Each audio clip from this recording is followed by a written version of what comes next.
Amrir continuò nella sua spiegazione. Tutto è improntato nell'evoluzione. Quella società, che vive nell'apprendimento realizza un DNA giovane ed allunga la vita dei figli, delle nuove piccole matrici perché viviamo stimolati da input sempre nuovi. Su Maya c'è sempre un fratello, che torna da un lungo viaggio esplorativo e ci porta agli usi e ai costumi di civiltà anche molto più evolute della nostra. Lo so, per te noi siamo come degli dei, ma in realtà siamo solo evoluti in ogni disciplina e scienza fin d'ora studiata. Siamo uniti in tutto questo processo ed ogni individuo su Maya è parte di una catena evolutiva, che non si spezza da molto molto tempo.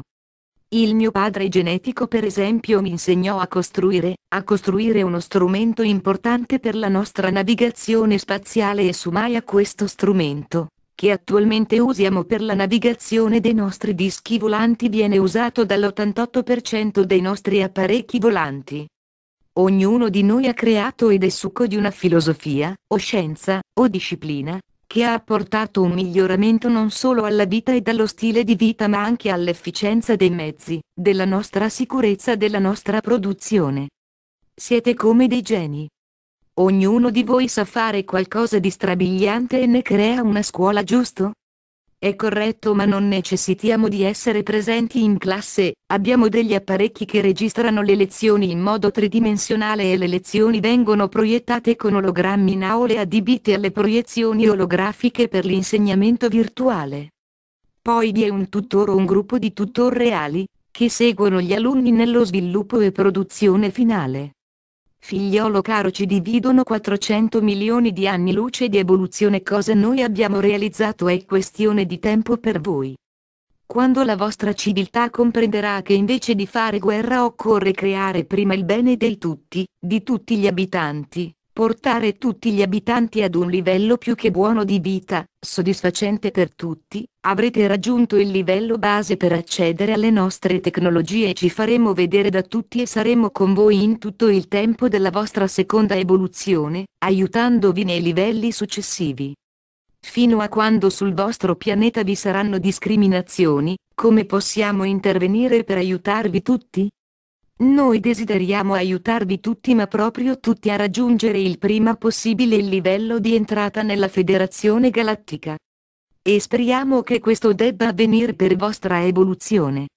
E non per dovervi salvare da qualche terrorismo nucleare e dovervi per forza maggiore inserire nel programma rieducativo delle civiltà salvate da propria autodistruzione. Avevo compreso molto bene che cosa intendesse dire Amrir. Io desidero con tutto il mio cuore che ciò accada per nostra evoluzione, desidero tanto che il nostro mondo acceda nella federazione planetaria e faccia parte del concilio di Nibiru, pensai ad alta voce. Risponde Sienoe. Figlio, seme dell'amore, sai bene che il virus dell'involuzione appartiene ad altre razze extraterrestri, che sul vostro pianeta desiderano il controllo ed altro che preferiamo non spiegare in questo tempo. Dovrete essere voi figli delle stelle a fondare i nuovi nuclei di microsocietà avanzate, dovete iniziare adesso per donare ai vostri figli quel futuro di cui tu hai appena pensato. Dovete unirvi ora perché ora è il tempo, dovete ribellarvi a ciò che vi dona malattia e frustrazione. Non potete continuare a lavorare per vivere e vivere per lavorare, ma quale vita parassitaria è questa, figliolo?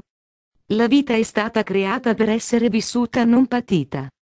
Il lavoro deve garantire i servizi indispensabili per il nutrimento della intera popolazione, la sicurezza e l'efficienza, e non deve creare abbondanza in alcuni stati ed in altri morte per fame e disservizio igienico.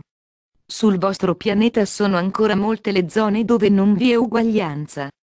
Questo è prodotto da quei governi che, invisibili ai vostri occhi, gestiscono le risorse del vostro pianeta.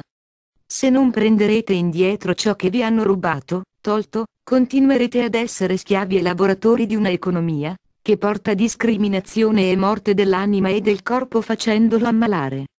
Siamo qua per donarvi il nostro aiuto e tu che sei così coraggioso da essere pioniere non arrenderti mai. Per questo vale impegnare tutte le proprie forze. Il denaro non vale quanto l'amore, e l'amore è l'unica forza degna di essere vissuta in tutte le ore ed il tempo della vostra intera giornata.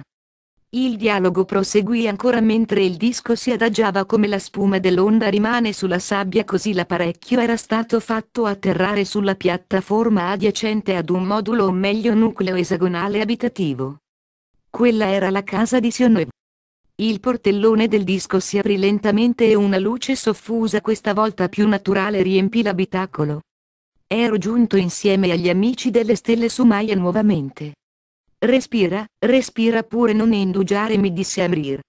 L'ossigeno che prodotto dalle nostre sacre piante è ottimo per noi pleiadiani e dona respiro vitale per ben altre 1376 razze. Non stupirti di questo: quando un gene viene modificato non viene mai modificato con l'obiettivo di un bene unico, ma pensiamo sempre all'ospitalità. Noi qui sulle Pleiadi e la prima cosa alla quale si pensò fosse necessaria la possibilità di ospitare più razze, che potessero respirare e nutrirsi sul nostro pianeta.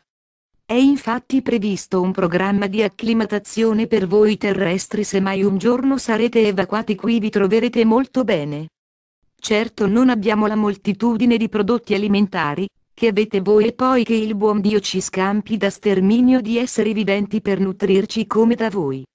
Questo tipo di nutrimento è inammissibile per la legge universale imposta dalla Federazione, ma fa parte anche questo processo la vostra evoluzione, e attenderemo il vostro salto di coscienza con ancora tanta saggezza e vi guideremo a nutrirvi in differente modalità.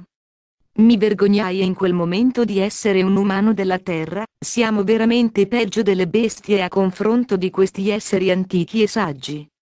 Intervenne Sienue. Non avvilirti in questo modo, figliolo, prima di cambiare bisogna aver provato, non si può passare da un costume ad un altro senza averli provati tutti, e il processo nutritivo è legato molto al ciclo delle reincarnazioni. Quando molti degli uomini sulla Terra avranno compiuto più cicli di vita si accorgeranno, verso l'ultimo ciclo, che si può vivere di solo ossigeno ed energia, e non dimentichiamo del sentimento che li genera l'amore e la pace.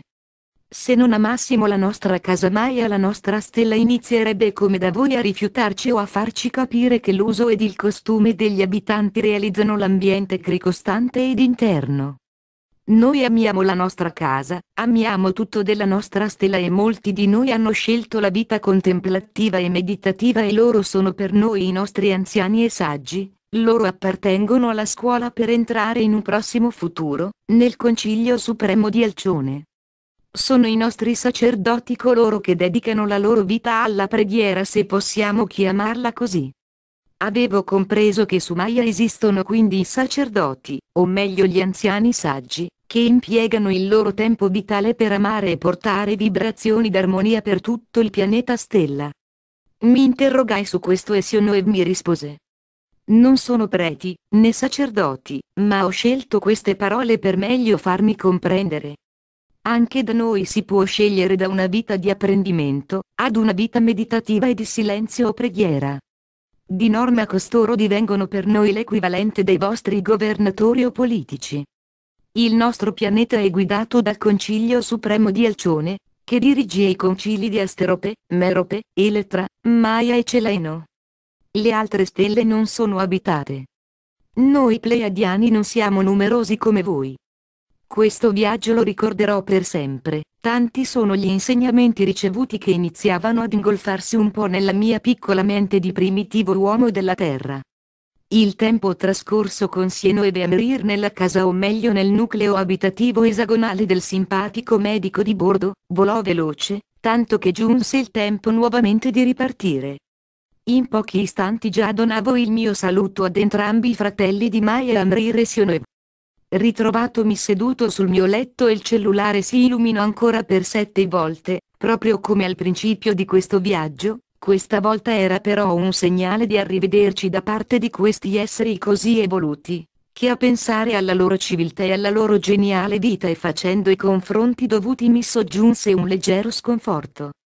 Andai alla finestra della stanza per guardare le stelle, per osservare forse qualche luce pulsante andare via, ma il viaggio ormai si era compiuto e tutto era nuovamente nel mio cuore, a pulsare di entusiasmo ed amore per questi fratelli maggiori delle stelle ed a tentare nuovamente di trasferire le nozioni apprese a Ramon.